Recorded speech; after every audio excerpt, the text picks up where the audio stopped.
एक्सएलसी news देखने वाले सभी दर्शकों को मेरी ओर से यानी कि रितेश गुप्ता की ओर से प्यार भरा नमस्कार। दर्शकों, जिस तरह से पब्लिक आउटरीच प्रोग्राम के तहत यहाँ पर कैबिनेट मिनिस्टर्स यहाँ पर आ रहे हैं और लोगों की नब्ज टटोलने का प्रयास किया जा रहा है।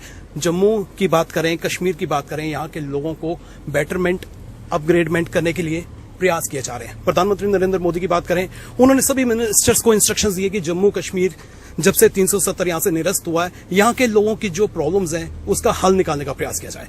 आज मैं आपकी मुलाकात प्राउडली इंट्रोड्यूस करने जा रहा हूं। चलिए मुलाकात करवाते हैं आपके हरदीप सिंह पुरी जी से। सर, बहुत बहुत स्वागत आपका मंदिरों के शहर जम्मू में।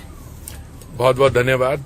मैं बहुत खुश हूं कि मैं आज आया हूं और मंदिरों का शहर भी है, पर उसके अलावा मैं समझता हूं आज एक बहुत शुभ अवसर है हमारे नवरात्रों के बीच में। उसके अलावा आज सुबह प्रधानमंत्री जी ने एक नई गति शक्ति का प्लेटफॉर्म, जो मैं समझता हूं एक बहुत ट्रांसफॉर्मेटिव प्लेटफॉर्म है, जो सारे जो हमारे मंत्रालय जो विकास के साथ जुड़े हुए हैं वो साइलोज को हटाकर वो एक इकट्ठा होकर देश के विकास के लिए, अब इसमें कई मंत्रालय जुड़े हुए हैं,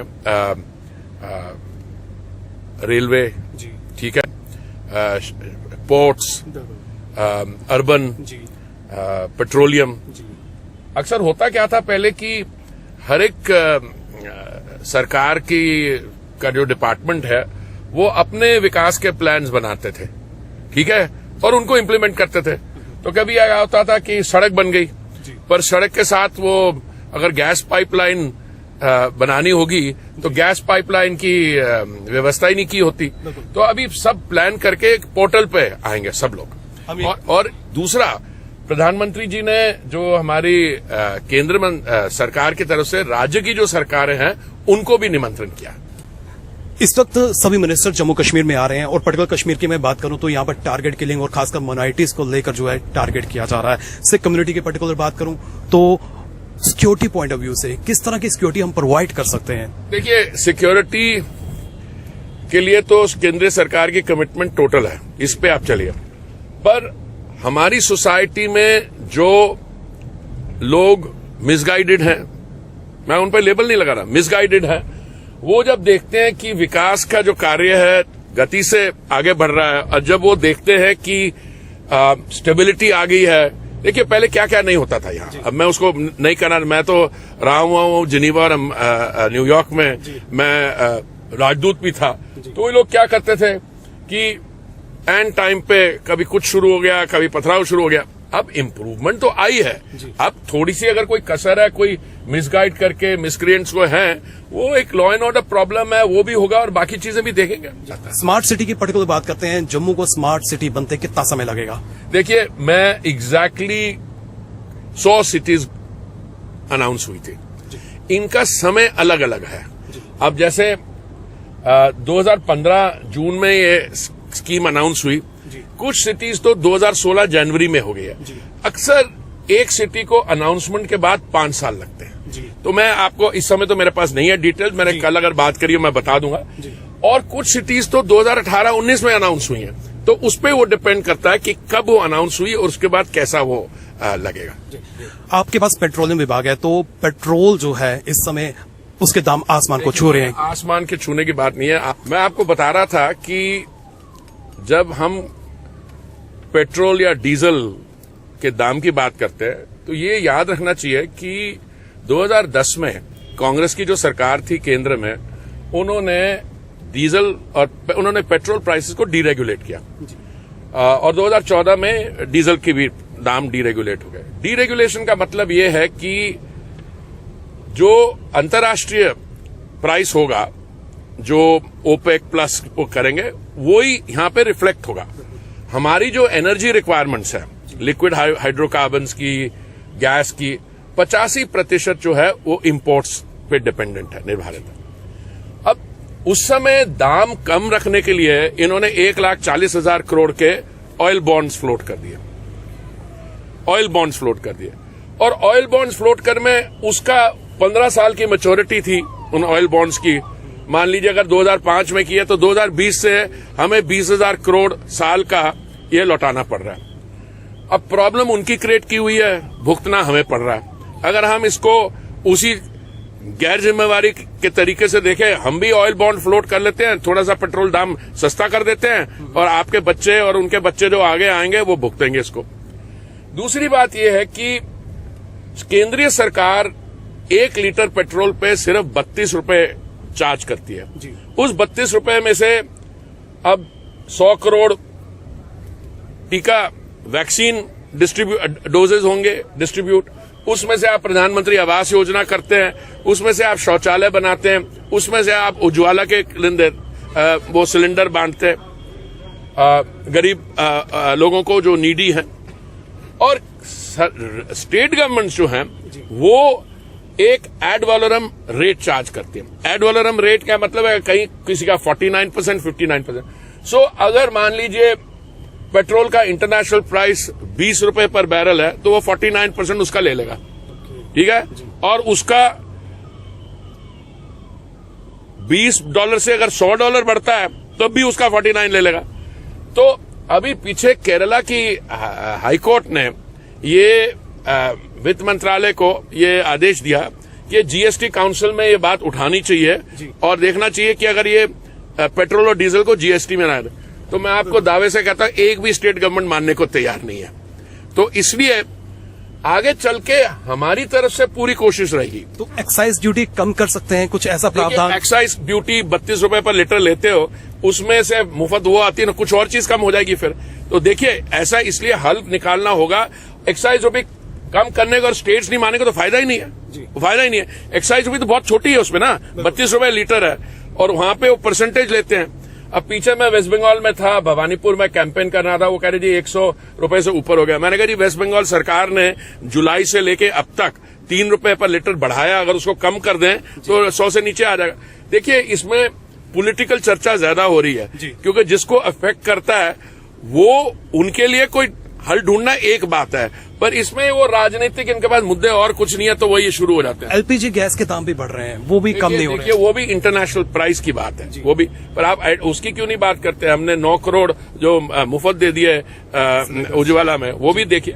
ये हर एक चीज में आगे चल के हम देखेंगे कैसे ये पड़ती है, पर इसमें स्टेट्स का भी सहयोग चाहिए होगा। कई योजनाएं जो केंद्र सरकार चाहती है कि जम्मू के लोगों को, कश्मीर के लोगों को, बल्कि पूरे भारत देश के हर नागरिक तक पहुंचे। कुछ स्कीम्स जम्मू में 370 के कारण नहीं पहुंच पाई, लेकिन अब धीरे धीरे आ रही है। अभी हमारा इरादा ये होगा कि जो भी कमी रही है, जो भी कारण हो, 370 के कारण या और कारण, वो अभी अब हर महीने आपके यहाँ 5, 6, 7 मंत्री आ जाते हैं। वो किस लिए आते हैं? यही कि विकास की गति को आगे बढ़ाने के लिए जी।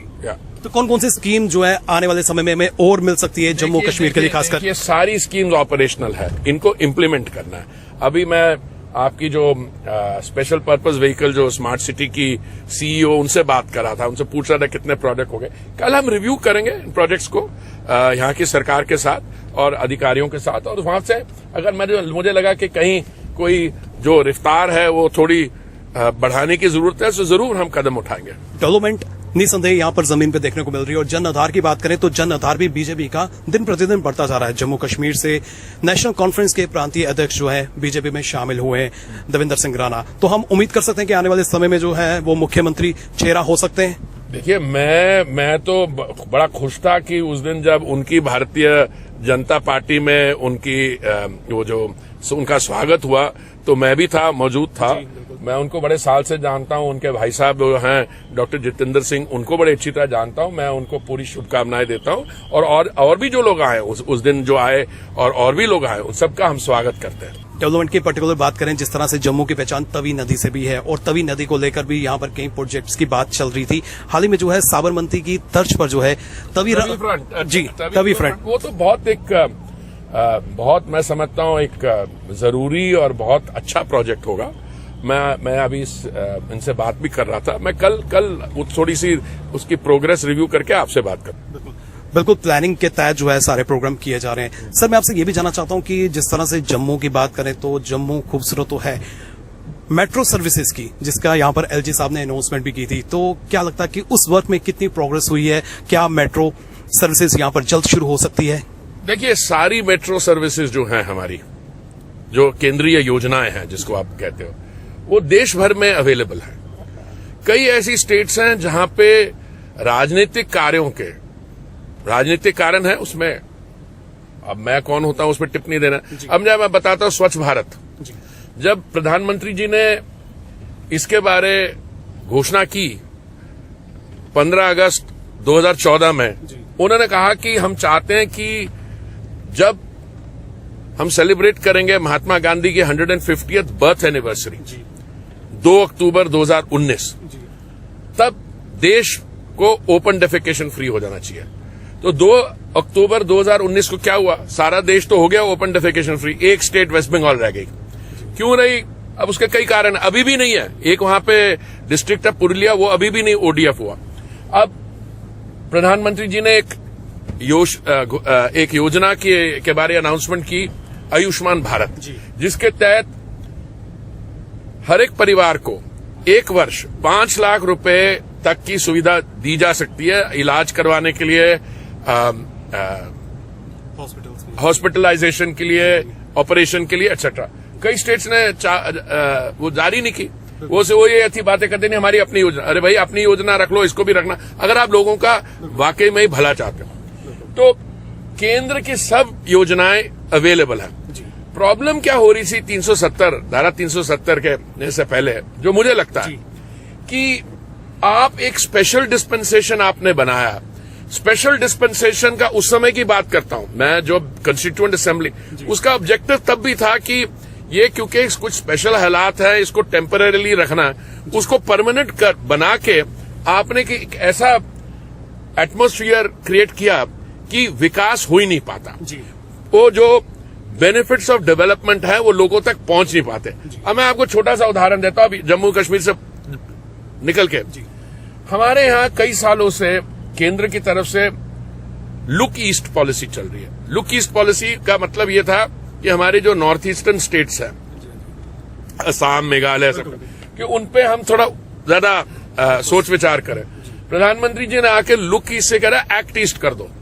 तो अब हमारे केंद्रीय मंत्रिमंडल में हर महीने, कोविड के दौरान थोड़ी इसमें रुकावट आ गई, वो सही है, हर महीने हर एक मंत्री को एक बार जाना पड़ता था। होता क्या है, मैं जाऊंगा, मैं तो इंडिविजुअल हूं, पर मैं मंत्री भी हूं हाउसिंग और अर्बन अफेयर्स का। मैं जाऊंगा, आप मिलेंगे, आपसे कुछ चर्चा होगी, आप प्रधानमंत्री आवास योजना का बात करेंगे, आप स्वच्छता की बात करेंगे, अमृत की बात करेंगे आज, तो इसलिए उससे फायदा हो जाता है।